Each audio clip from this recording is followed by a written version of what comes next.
Hello, my name is Ashley McCants. I'm an occupational therapy student, and today's video will be on play and socialization. Today's video will be mostly focusing on the stages of play development, which there are 6 stages. I will also be talking about structured versus unstructured play and the basics of play. I will also have another video posted about ways to play with your child at different ages and then also play safety. So what is play? Play is all about having fun. Play is unique to everyone. Play can be any activity. It does not have to be structured or organized. Anything that your child finds fun or enjoyable is considered play. Examples of play include peekaboo, playing with toys, imaginary or pretend play, playing a structured board game or card game, playing outside. Playtime should not include screen time. Children need time to play without screens in order to learn and develop. So it's very important to not have playtime be on an iPad, on an app. It should also be just exploring their environment too.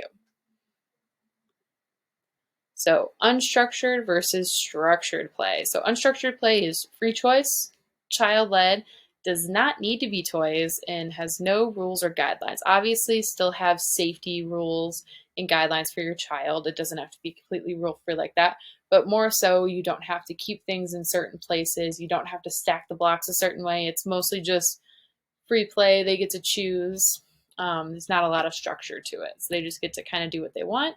Whereas structured play is usually adult or group led. So either a group of children will decide to do something or an adult will lead a play session for a kiddo. So these will have rules and guidelines. That you have to finish a certain puzzle or workbook or something. And this will also include games, board games, puzzles, and classroom activities. Both types of play are very important for development and both should be used, especially unstructured play. It usually is underutilized a lot, especially with older kids where you're trying to give them more structured things to do. So it's important to do those things. So why is play important? Milestones. Play helps your child develop and reach their milestones. They also develop skills. Different types of play can help better different skills, such as sharing. It's great for bonding. Play can help you bond with your child and strengthen your bond. Socialization, playing with others, helps your child learn how to interact and talk with others.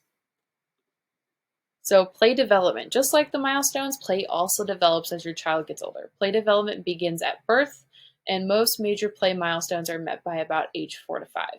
It is important for all kids of all ages to get time to play. Just like an adult needs time for leisure, a child needs time to play. And there are 6 major stages of play that we will be going over today. This is a video that kind of gives a little short version of the stages of play, so I will be linking that down below because I will not obviously be able to play it in the YouTube video for copyright reasons. So stage 1, unoccupied play. So this starts at about 3 months of age. This is when baby is just starting to move. Baby is learning about their body and how it moves. So baby will start moving their body more as their motor skills develop. So they're kind of just looking around and moving, not really thinking about it too much. Great ways to play with your baby during this stage, talking to them, making faces, holding and moving their hands and feet, showing them their feet or hands by touching and telling them, and also tummy time is a great way to play with your baby during this time. Stage 2 is solitary play, so this starts at about 0 to 2 years of age. This is when a child plays alone. They are not interested in playing with others yet. Always supervise your child when they're playing with any toy, and then always make sure the toys that your child is playing with are safe for them, because babies, especially younger kids, when they get to sit up and do more things, they will start putting a lot of things in their mouth to explore them. So while in this stage 2, ways you can help your child is encourage them to play with toys or items they like. So if they like chalk, if they like spoons, anything that's safe for them to play with and you're watching them, let them play with it and lets them explore things they like. It's okay if your child likes other things besides toys.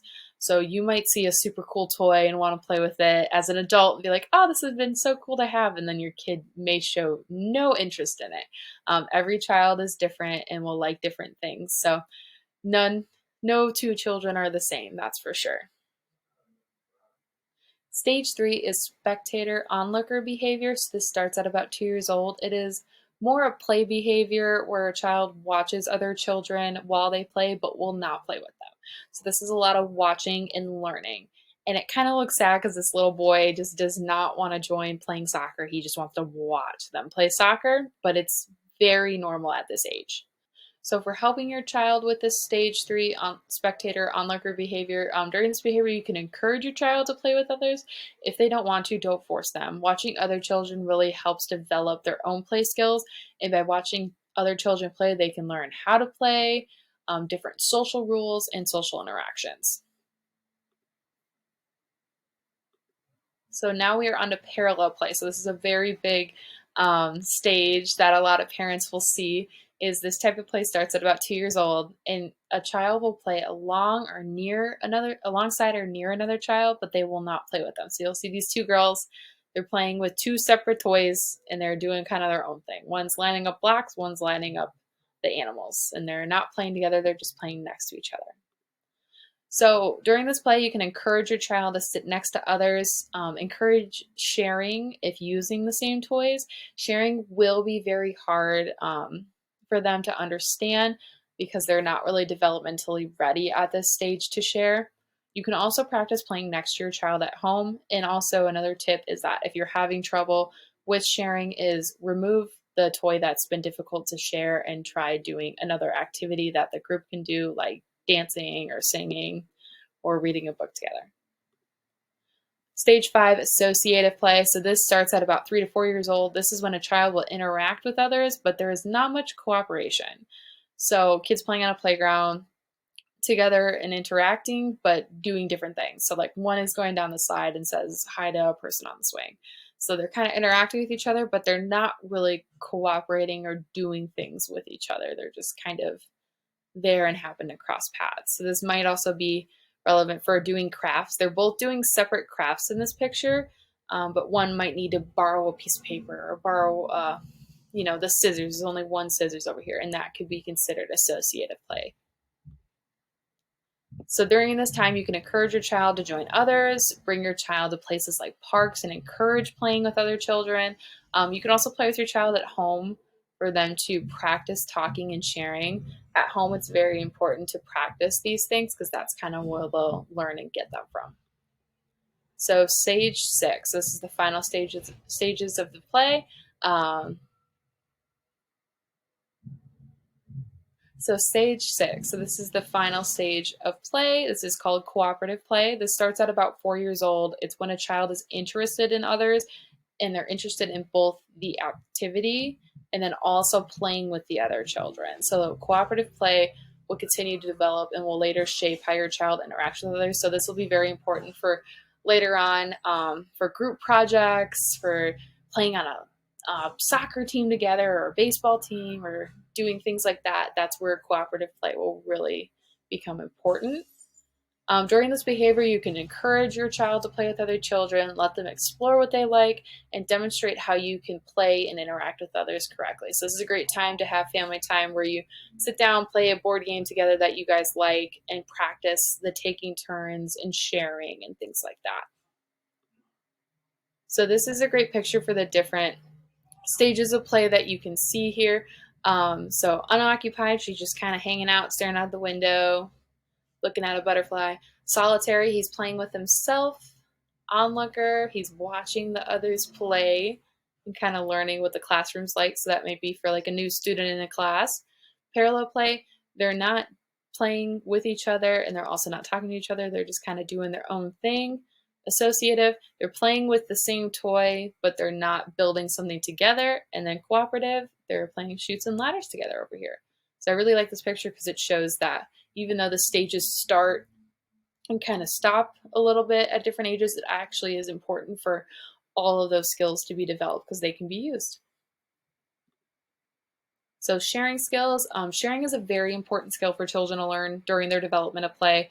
The American Academy of Pediatrics tells us that children under the 3 cannot understand the idea of sharing. This is really due to toddlers learning to be independent, but they're also unable to express their emotions and they're still developing their empathy. So they may not understand that other people have feelings and why they want to share. So toddlers will have to learn this skill. It will be difficult at first. You can use different things like a visual timer that can be really helpful, or a phone timer or kitchen timer, just to say like, your sister gets to play with this for 3 minutes and then you get a turn for 3 minutes. That's a great way that I've worked with kids that really struggle and get really frustrated when they have to share, is using a timer, because then they could predict, okay, the timer is going to end and then I get the toy.